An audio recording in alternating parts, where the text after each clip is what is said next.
Hello, it's me, Sam Baker. And before we go on with the show, I want to tell you about an exciting new initiative coming from The Shift. Many of you have asked how you can support the podcast further and get more Shift into the bargain. Well, now you have the opportunity to do just that by joining the Shift community. You can go to steady.media/The Shift and become a member of The Shift. In return for supporting the podcast, you'll receive exclusive weekly newsletters, community membership, and plenty of other perks aimed at bringing us all closer together. That's steady.media/The Shift.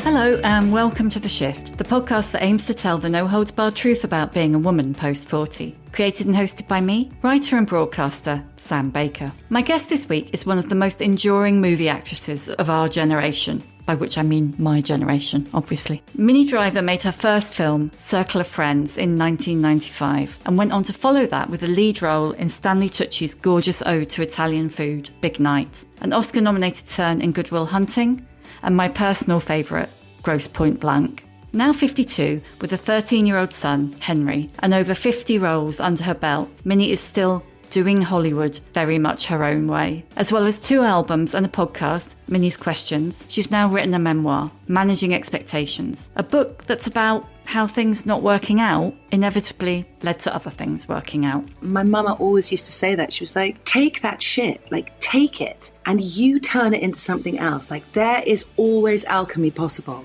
Minnie joined me from her LA home to tell me why being called outspoken makes her want to punch walls, overcoming the curse of other people's expectations, and her own, why she always felt like a failure for not being married, how getting fired never feels any less unjust, and has things to say about why Hollywood dudes can be creased, but women can't.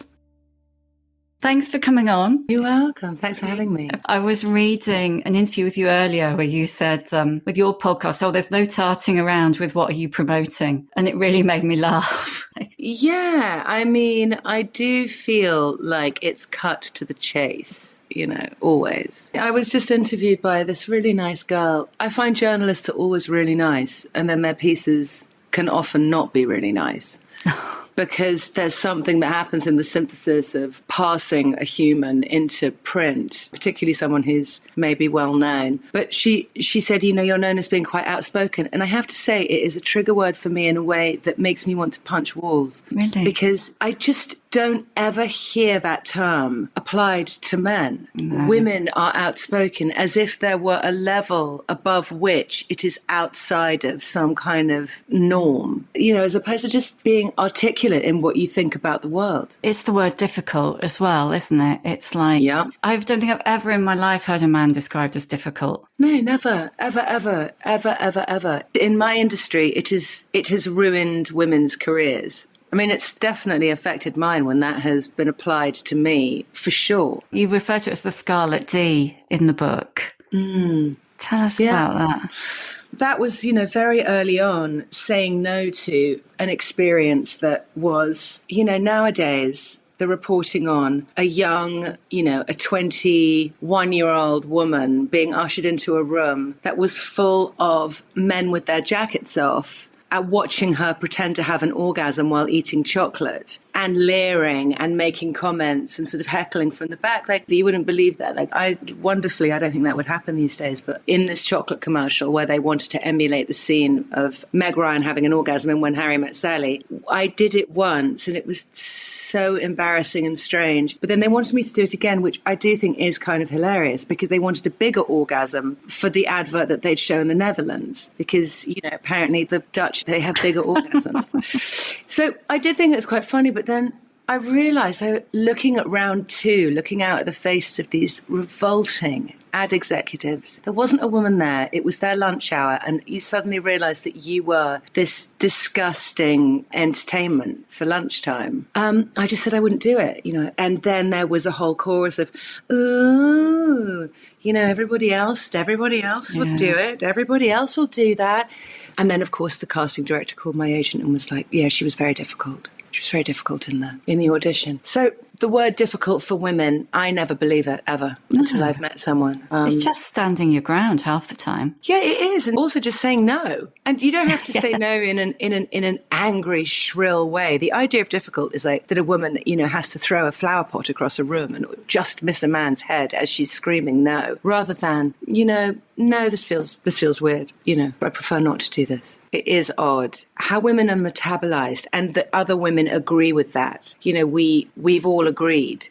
We don't want to be the one to step up and go, this is wrong, because then you don't get the work, certainly in my industry. And it isn't until everybody bands together. It's very grapes of wrath. It's very much if one person says that they'll work for 20 cents a day, I guess it's maybe the idea of a union, isn't it? You have to all band together and say no. That's the trouble, isn't it? It's like the creative industries. Even now, when I think a lot of things that we used to kind of put up with or feel like we had to put up with or be branded difficult or whatever, I don't think they would happen in the same way. But there's that sense that there's still, there's someone who'll do it. If you won't do it for 20 cents, someone else will. 100%. And I wish I could say that it was only men that I'd noticed underwriting that particular kind of behavior. But there are so many women I've come across as well who, and you understand it's because they fought to be a man, certainly in my industry, and so they behave like men. And the women have actually oftentimes been worse in terms of their spreading that narrative or keeping that narrative going. Largely, I think it's just because they themselves have been traumatized, and it's this, what is it? What's it called? It's epigenetic. It's like these traits that are passed down. They're not actually genes, but they are behaviors. That are sort of in one's DNA and are passed down. And I see so many women, particularly of a certain age, who kind of performatively act as if we're in a sorority, but actually they really just want to sort of side with the male by view, which is, I just want to be invited to the table. Yeah, I think that's the thing, is there's a sense, and I definitely think in women our age and older, certainly, we were almost trained when you're starting out your career, in my case, late 80s, early 90s, to be grateful that you were allowed to be at the table. Yeah. So, don't rock the table. And if you're expected to get the tea, don't complain because you're lucky to be there. Yeah, I didn't know that you could really say, this doesn't seem right. Harvey Weinstein wanting you to sit on his lap. I didn't think that was wrong. I thought that's just what you did. That's just what it was. Or watching other girls do that. Like, if you want to have this career, you must do these things. And I think it's so much to do with education in young women. And I see that the wonderful thing is seeing that happening more now, where young women and girls are being educated to say no. And this is what consent looks like. And however much the naysayers of political correctness and the eye rolling, how annoying this all is, these kids are fundamentally feeling what the difference between right and wrong. And I watch my son, who's 13, who'd never for an instant assume that one of his classmates who's either non-binary or a girl has any less of a right to have an opinion, or, and in the same way, they're just as annoying and just as, it is equal. I'm watching this equality unfold in his life, and that makes me feel vindicated and glad. Have you felt a pressure bringing up a boy into teenagehood to, a responsibility to make him a good man, I suppose? Nah, I just loved him. I mean, obviously I've thought about that, but I also know that is about love and communication. And I think all of those men who behave so revoltingly towards women, I genuinely think that they weren't loved and communicated with. So, I mean, it's just like my own personal experience. The one rule I always had with Henry was whatever I thought about his reaction to something, I needed to listen to what his reaction was, because it was his. If there was something traumatic going on, if he was crying, I needed to kind of listen to his story and acknowledge it, and sometimes not try and fix it. Your natural instinct is to try and fix everything for your kids. Totally. But I think being heard and being acknowledged, I think that's what builds a person who can then actually listen to themselves and actually pay attention to the guidance system that they have inside them, and would then know when they're behaving in a dreadful way. They have a kind of emotional auditing inside them that goes, yeah, this is fucked up. This is bullying, or this is this, or this is... So I think it begins with loving and communicating and listening and paying attention, whether you're a boy or a girl. But yeah. Henry's a good man. Yeah, I listened to him on your podcast. He's mind-blowing. He's a funny cat. It's like, wow, he's incredible. But I think he's also the product, remember, of like a single mum. I think I got a nanny when he was 9 months old because I had to work. Like I didn't have any income. And she is one of the most amazing women. You know, she's from El Salvador and she is the kindest, surest, most confident, loving person and very solid boundaries, which I think I didn't have growing up. So she taught me boundaries and together, you know, it was just us. So I think Henry, consequently, he's very articulate and he knows what he thinks because he was really given the space to do that. And there wasn't any fighting around him. There was no conjecture. There was no like, well, we should raise him like this or we should do that or having to be something for a dad or having to be this thing for a mum. I think he kind of, I don't know. Maybe he just came in like that as well. He's just a good bloke. Do you think the way that you grew up, did that affect the way that you've brought Henry up? Yeah, it did in really positive ways, particularly the stuff that was not going to be repeated, like the things that were really difficult, which I think was a lot to do with like my emotionality was pretty off the charts when I was a kid. And I think my parents just had no idea how to deal with a very emotionally articulate kid. But like I said, with all the love in the world to my parents, because they're just fantastic and as flawed as the rest of us. Also that generation, you know, my dad was born in 1921, my mother was born in 1937. Like sitting down and patiently listening to children was like not part of the remit. But I think I just listened more to Henry. But all the adventure and all of the bravery and all of the work ethic that both my parents had and the absolute curiosity and interest in life and that stop complaining and get on with it and explore a bit further. Like, you know, if you don't like the way that it's looking, see what you can change, accept what you can't and just get on with it. Like that is so helpful and great. And I hope I'm passing on the best of the things that my parents gave me and, you know, maybe modifying the things that were more difficult. Yeah, there's a thing your dad said to you when you were at drama school or leaving drama school, and he said you've got to keep the intention clear but stay out of how it manifests. That's such a brilliant thing. It just made me think, oh, wow. I think he got that from a self-help book that I made. Yeah. No, but it's true. I think it's true for now. I mean, I struggle with that every day. I think about it's why I put it in the book. It's like, you know, so I can look at it and go, fuck, he was absolutely right. Like still, like query and go, why is this thing not showing up? And it's like, well, perhaps it is, but just in a different way. And perhaps you just need to be a bit patient and stop insisting that it needs to look a particular way to qualify your happiness. You know, get off that idea of conditionality and expectation. I think a lot of it is to do, isn't it, with the time frame that's almost imposed on us from, I don't know, it feels like life imposes it, but the media and all kinds of things, like things you should have done by the time you're 30 and things you should have done by the time you're 40. And so it kind of injects dissatisfaction, if you like. 100%. Like, oh, I haven't met that deadline. Yeah, I've become recently obsessed with that idea. And I wish I should have made a list to kind of be able to reel it off. But that idea of things to do before you're 30 and, you know, why people get married and why we have children and jobs and money and mortgages and all these things that are basically us just wandering humans trying to create signposts in a temporal reality that fucking ends. I mean, watching my mother die, that extraordinary level of life, that incredible intellectual acuity and light that she was, to watch it just go out. I've been in shock ever since, going, what are we doing? Like paying attention to all of the, you know, the kind of the magazine headline things of how we should be living our lives. You realize it's all just trying to create sense out of something that we do not understand. But putting those expectations on ourselves definitely makes the journey harder. And if one, I think, could remove all notions of needing signposts of, if I haven't done this by this time, I'm a failure, I must do this must have been achieved, but rather go, this is the journey. I wake up every day and I look at the sky and the birds and the trees, keeping it very, very simple. I genuinely think that's all there is. I really do. I think all the other stuff is just mind created and it's mostly torture.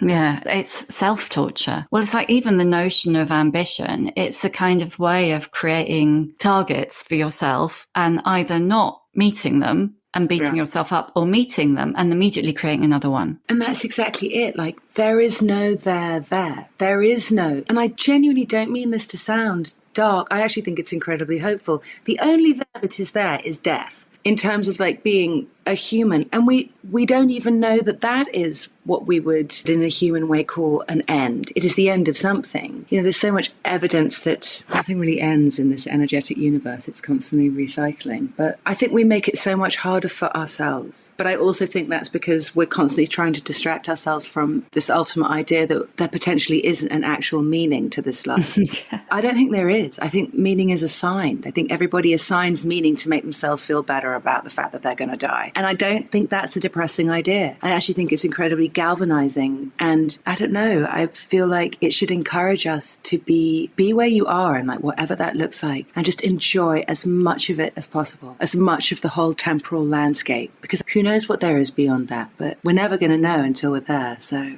but yeah, the expectations, I think that's why I called the book Managing Expectations, was because it was deeply ironic for me. Like, all these expectations that we put on ourselves, that are put on us by other people, are just, you know, an added weight into what is already, you know, a complicated journey, because we don't know why we're here. I don't know that there's a reason.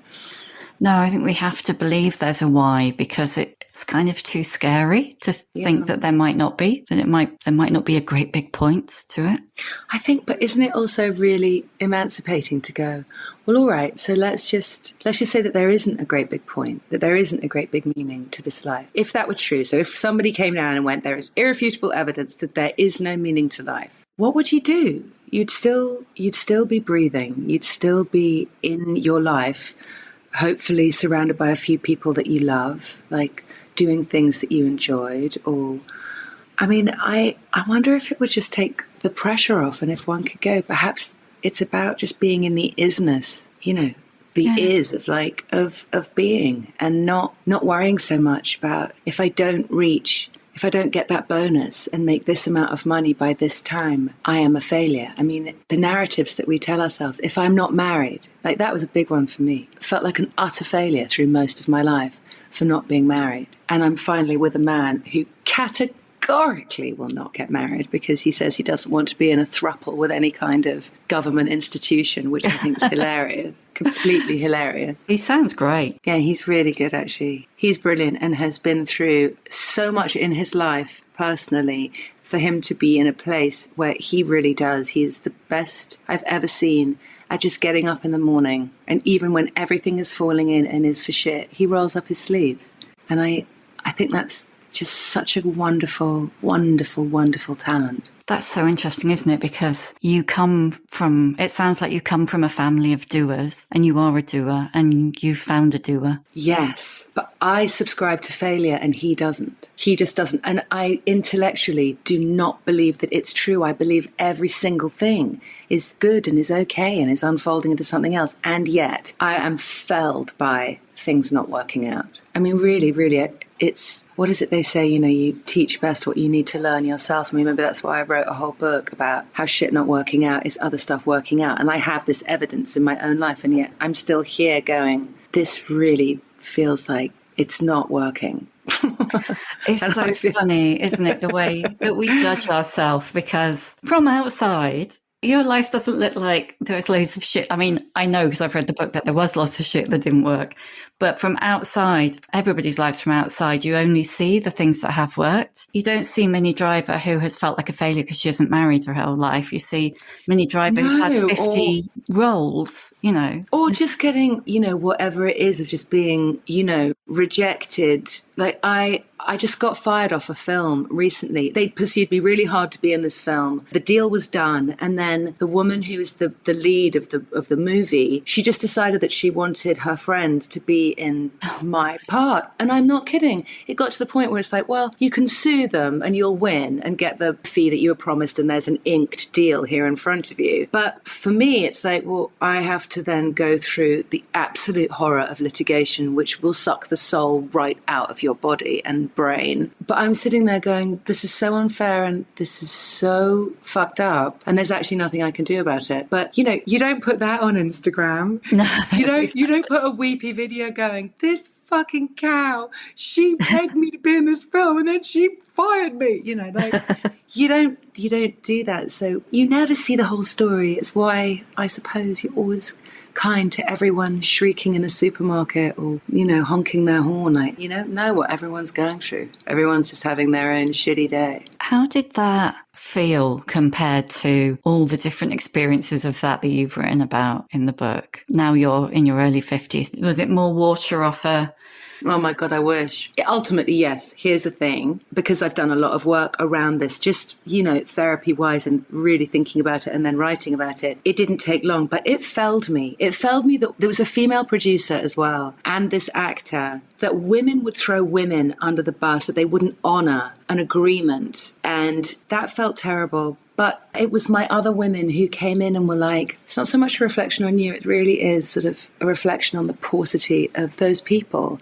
And you can't stop for that. And I think it was about a week of me just feeling just incredibly disposable and awful and sad on a lot of levels, that I was disposable and also that women are still treating women as badly as we say men have been treating us. And it's just like that felt full of hypocrisy. But then it was done. But then it was like all the other stuff kicks in. And I guess that's maybe what it is. You hope that all those books you've read, maybe a book that you've written, therapy, things kick in and go, you know what, if I just lie down and feel bad about this, then it just does nothing. I'm just wasting more of this sort of precious life. So I throw it off and then I'm going to use it. I'm definitely going to use it. There's definitely something great to be written, not in a vengeful way, but also definitely in a vengeful way.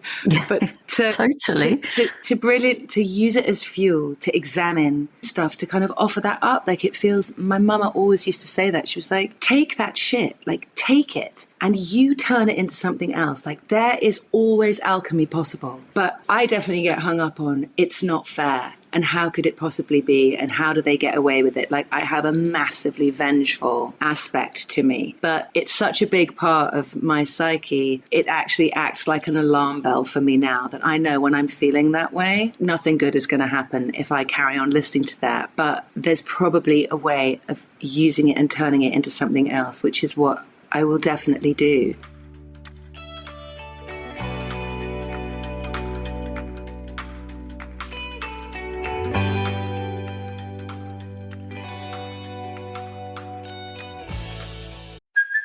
Hey, it's Kaylee Cuoco for Priceline. Ready to go to your happy place for a happy price? Well, why didn't you say so? Just download the Priceline app right now and save up to 60% on hotels. So whether it's Cousin Kevin's Kazoo Concert in Kansas City, go Kevin, or Becky's Bachelorette Bash in Bermuda, you never have to miss a trip ever again. So download the Priceline app today. Your savings are waiting. Go to your happy place for a happy price. Go to your happy price, Priceline. Yeah. It's like that Carrie Fisher quote, isn't it? The brilliant one about drinking poison and expecting the other person to die. That's exactly right. That's what resentment is. It's its own reward, being a shit. Being awful to people is its own reward. It may look like it's not, but it really is. And I think you're lucky if you know that you've done something awful and you can go and make amends. You're very fortunate. If you do terrible things or mean things to people and you don't, I think it's a terrible way to live and is a punishment of its own, reflectively. And again, Dad and everybody else has always said the best revenge is just to go and be happy. Just go be happy and explore and look elsewhere. Relatively speaking, you've kind of done Hollywood your way, which is a pretty amazing thing to have pulled off, I think, at the time you were there. Yeah, it was amazing. It's very difficult to maintain. I mean, this is a bit of a marathon at this point. I mean, kind of I'm 30 years in and I'm still going, Christ, where is the next job coming from? And how am I going to pay the mortgage and what's going to happen? But as my mother said, well, that sort of thing keeps you on your toes, doesn't it? That's true. That is true. But has that got worse or better? Or was it always like that, really? Where's the next job coming from? It's always like that. Any actor, you know, every actor's going, you know, is that my last job? Like, I don't care what anybody says. It is worse for women. It is much harder for women. Even though we're in this great age of that being less true, it is still really challenging. More challenging for women. And there is a massive pay gap still. You know, not just in my industry, but obviously everywhere. It's just bollocks, isn't it? It is just fucking bollocks. It's just completely absurd. Like, how anyone can justify it. I'm astonished. I loved all those DJs. I loved that whole expose at the BBC. It was so satisfying. It's just shocking, isn't it? It's just shocking that anyone could just go, yes, this is how it's always been. We're not going to change any of that. In your industry, particularly, there's absolutely no move to change it, is there? Because they just go, oh, box office, blah, or whatever. Yeah. They use numbers and metrics to shore up the patriarchy. Yeah, I mean, there's a few actresses. You've got your brilliant Scarlett Johanssons who are just the vanguards of, nope, that is not how it's going to work. But there's only one Scarlett Johansson. There's very few actresses who can do what she does in terms of wielding power financially. But, it's hard to talk about this stuff because you're still earning really good money. It's just when you look at it relative to what a studio is making or a streaming service is making or what the dude is making, it is awful. Yeah, I mean, it's like the straight comparison with the dude, isn't it? I think it's just that, really. It's kind of like, if it were equal, we would feel that there was at least something evolving. How do you look a little girl in the eye and go, you are worth as much as your male counterpart? And then in the same breath go, but you are going to make significantly less than him, even though you will do the same job that he does and perhaps even have a better degree. I mean, it's awful. Yeah, it's beyond grim. And then you throw in the aging, the inequality around aging. It's like, are there less parts? I mean, like you say, it does seem from outside, it looks like it's going better. Yeah, it's still, it has always been wildly competitive. There are more roles for older women, but you're right. It's very much kind of like there's a handful of women for whom that is true consistently. I think with the advent of just there being so much more content, because there's so many more platforms now of streaming and of places for there to be television, it is better. It is slightly better. I mean, have you felt, I'm not quite sure how to put it, discouraged to age in the kind of Hollywood landscape? You know what I mean? I do, yes. But I also go, it's absurd. It's like, what other culture, like, I don't know how we lost this idea of women being less interesting as they get older, and less worthwhile, when for time immemorial, that wisdom has been celebrated, that observance, that having just been alive longer. But, Hollywood loves youth. And rightly, like youth is beautiful to see and it's wonderful and it's new and it's great. But I do feel like there should be room for the celebration of kind of all these stages of life, particularly as there really seem to be that for dudes. I mean, I don't mind looking at the totally creased version of Brad Pitt. I love Brad Pitt in Meet Joe Black. I love Brad Pitt in Once Upon a Time in Hollywood. So why should that not be true for the girls? Exactly. I mean, like, I'll take Keanu, any version of Keanu, frankly. 100%. 100%. It is strange how we are encouraged to and allowed to love men as they age. But women, you either do too much plastic surgery and you look bananas, or you don't do any and you look older, or you look your age, or you've gained a bit of weight, or you've lost. I don't know. I try and stay out of it. I really just try and kind of just believe that work will come. It might be sparing, but it will be good and interesting stuff. And I'm just going to keep making stuff. Like, that's also the thing. If you only ever put your stake in being an actor and being famous and being venerated for being pretty, I think you're probably going to be in trouble, because nobody stays like that. Doing other things. Like, I always knew I was going to write stuff. I've always played music. I'd hoped to have a child. I want to direct. I want to keep making things because I'm an artist, and that is what artists do. You make stuff and you put that out into the world. That's clearly my job in this life. So aging's not going to stop me doing that. And I do think you find people who help underwrite your passions and your love. I think that speaks volumes. But there are some days where you give up and go, oh my God, this is so hopeless. I've got all these lines around my mouth and, my boobs aren't where they used to be. But you can't stay feeling bad about that stuff because there's really nothing you can do. I don't want to end up looking like totally weird from having had tons of plastic surgery. I mean, I'd like to look a bit younger, but I'm not, So would everyone. Yeah, and it's a bit like you're damned if you do and you're damned if you don't, isn't it? I know, it's so the obsession with the way that women look and how that is connected to their worth. Maybe it's just because we were assigned as chattel. Like, again, there is just this historical precedence of you were worth more, like the more beautiful you looked. That idea of a woman's worth is so tied in with how she looks. And I hope that we're debunking that. I hope that it is changing, but I mean, it's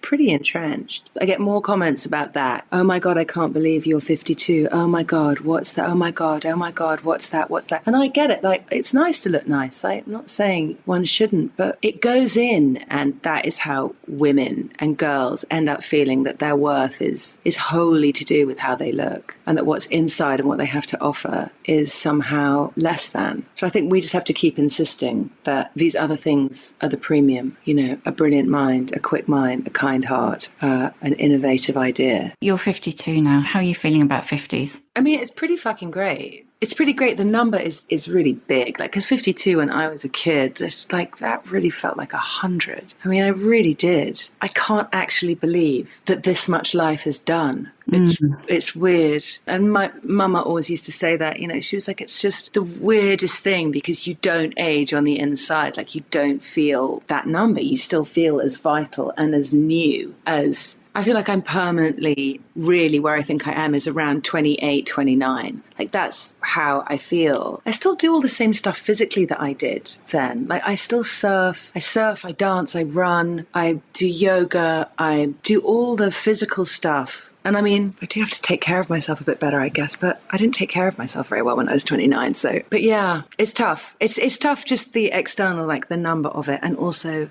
I feel like time's running out. Like, I wake up every day feeling like there just isn't enough time. There's so much that I've got to do and I've got to get it done. But I also know that's because I just lost my mum, you know. Yeah.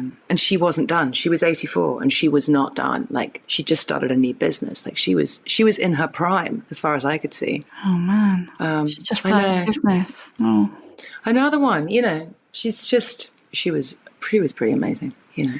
And she was very healthy right up until the day she died. It's, you know, I guess that's the way to go though, right? Just live a super healthy life and then just lights out. Yeah, I guess so. Tough though for you and your sister and family. Yeah, it was brutal. She was also such a great advert for getting older, because it didn't slow her down in the slightest. You know, you're a bit creaky. You have to kind of take that into account. But I just don't feel like there's any time to waste now. You're a big swimmer, aren't you? Yeah, I'm a big swimmer. I'm actually going to go for a swim now, and it's really cold and I'm quite scared. You like the cold really though, don't you? I do. It clears your head. It smacks you around and really just is like, be here now. Just, you have to focus on your breath. You feel like how incredible your body is, of like what it's doing, like how hard your heart is working. Like, it's where apart from when I'm with Henry and Addison laughing, it's where I feel most alive.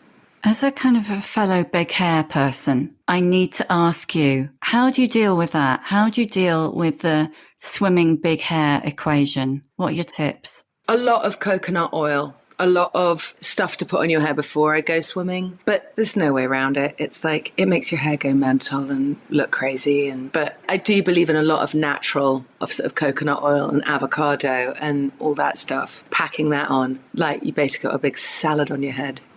I'll sit around with that. But I couldn't not swim because of my hair. I loved the way you described it, because I am also a fellow person whose hair grows out, not down, and doubles in size, you know, a sniff of humidity. But when you said it was an expressive and independent character, I just thought, oh my God, you know, it's like growing up with that hair. Growing up with that hair there really was no intervention. You know, I couldn't blow dry it myself. Like, I couldn't do that. Like, I was too little, particularly. Like, I just couldn't do it. There was nothing. Like, now, if I didn't put products in, I mean, if I don't put stuff in my hair after I get out of the shower, like, it's insane. Like, it's not, you know, it really is. Like, I don't know how, I mean, I do know how I did it. It was awful. I just had this giant puff, enormous, curly puff of hair, always, that I know if I'd had a few more products, I could have at least tamed it or shaped it.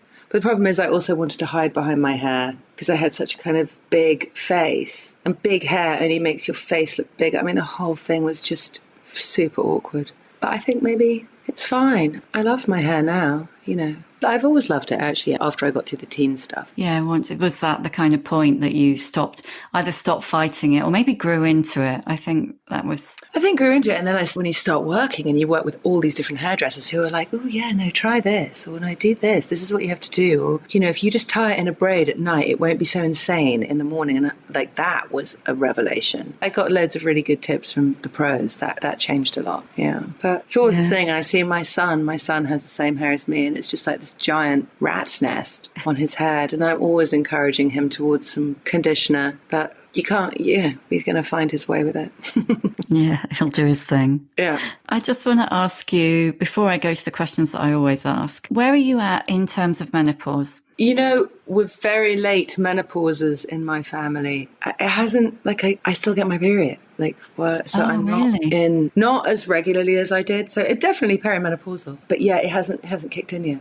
So you haven't had to do the kind of to HRT or not to HRT? I've definitely had those conversations, done a lot of research. And, you know, of course, once again, women would be absolutely fucked by the thing that will make you feel better, might also give you cancer. But on balance, and from the doctors that I've spoken to, just that's the way to go, it seems to me. All my friends, that's the way to go. So I don't know. I've kind of got a plan, I guess. I think you sound like you're a bit better informed than a lot of people, or certainly than I was. I mean, I was just a bit like, what the hell is this? I really wanted to do a lot of research because I was having massive mood swings, but I realised genuinely that was grief, and I wasn't sleeping. It was all grief, and I just went and did all the research and did all the tests, and I talked to a lot of different doctors, both naturopaths and conventional, and it's really interesting. Obviously, every woman is different. I'm for a woman feeling better, and if that means you have to get screened more frequently for breast cancer, so be it. Do that. Be constantly doing breast exams. Do your mammogram I don't know.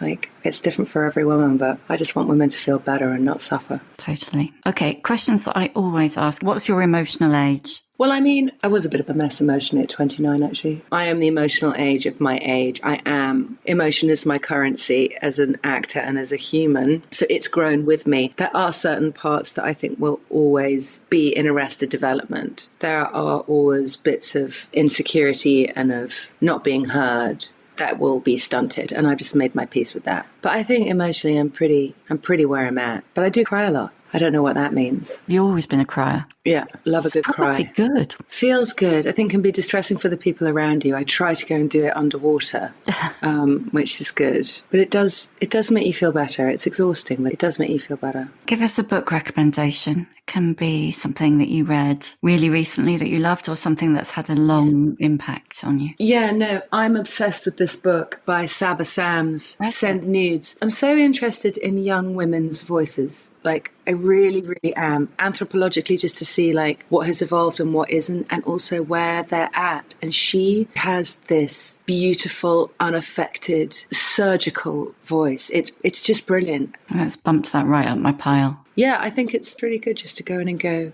who's young and what's up? And good independent booksellers will tell you. What advice would you give younger women? Don't take any shit. Just don't feel like you have to. And yeah, speak up. There might be reprisals, but speak up anyway. And, you know, there are always allies. Like, look for allies. Like, don't feel that you're alone. I always felt like I was so alone in speaking up, and I wish that there had been people that I banded together with, or found older people. Like, find older people to talk to. That's also really good. Find mentors. Find allies in mentorship. Who's your old bird role model? I don't really know that I should call her an old bird, but I'm crazy about Christiane Amanpour. I just had her on my podcast, and I love people who exist in something that is irrefutably hard and full of conflict. And, you know, she literally came from the revolution in the country that she was from. She grew up watching that, and yet she has this breadth of like life and lightness and spirit and curiosity that is so inspiring, and there's nothing bitter or regretful about her. And I really want to be that kind of old woman myself. She's not old. She's older. She's sort of slightly older than me. No, I'm not sure, but a bit older. I really aspire to being how she is. And she's older than me, so that's it. That'll do. Yeah. That'll do. What's your superpower? My superpower is I can stop babies from crying. I really can. You do? I don't know. I mean, I do know when I just do it. I've done it on airplanes. It is a full-blown superpower. Even picking them up and they're screaming and reaching for their parent, if I can get them away from their parent and seeing them, I can calm a baby down. It's a mixture of jigging and singing. There's like a frequency that must have a vibration that when you sort of like, you kind of, maybe you hit this frequency that those Tibetan monks hit, you know, that just makes you feel good. And then rubbing and patting. But yeah, I can stop babies crying. It's extraordinary. Is that a post-Henry superpower, or is that a lifelong superpower? I don't think I'd really noticed it until I had Henry. It's really fun. It's an amazing superpower to have. I know. Definitely unique. Definitely never had that one before. And lastly, how many fucks do you give? Oh, fuck. It's so weird because it's like on one level, I don't give a single fuck. And on another level, I do. Like, I don't give a fuck that this awful actress and her awful female producer, both of whom are very famous actors and women, did this thing. And then the other part of me is like, what the fuck do I care about that? There's so much else to be getting on with. So fundamentally, I don't really. And I would encourage anyone not to. And then there are secret moments where I do. So maybe I give like one fuck. You do give some fucks, much less than I think, you know, my mother's generation. Women used to have to, otherwise terrible things would happen to you. Not now? I think much less. I don't know. I don't feel like I've really been penalised for not getting married. I think I've actually been saved. Yeah. I really do. The amount of my friends who are either divorced or on marriage 2 or 3. I never really wanted to be married a bunch. I just wanted to be married to one person, but they never showed up. And that's okay. I think if they don't show up, better not to keep trying duds. Yeah, and I do think it's like, no, be in a marriage with someone. Like, I'm in a marriage with Addison. Like, we're in a partnership, but we're not married. You know, that is an institutional contract that one can avoid. But it was definitely drummed into me that it was an important thing to be. So I did carry that for a long time. The idea of being chosen, I think. But fuck that, you know, choose yourself. Exactly. You know, wear a big dress whenever you fancy. Buy yourself a rock. Yeah, exactly. Exactly. Buy yourself a ring. Oh, thank you, Minnie. All right. I've loved talking to you. Thanks so much. Thank you. Thank you for listening. You can hear a new episode of The Shift each Tuesday, wherever you get your podcasts. If you like what you hear, please do rate, review and follow, because it really does help other people find us. And if you'd like to support The Shift further, please consider becoming a member of our community. Find out more at steady.media/The Shift.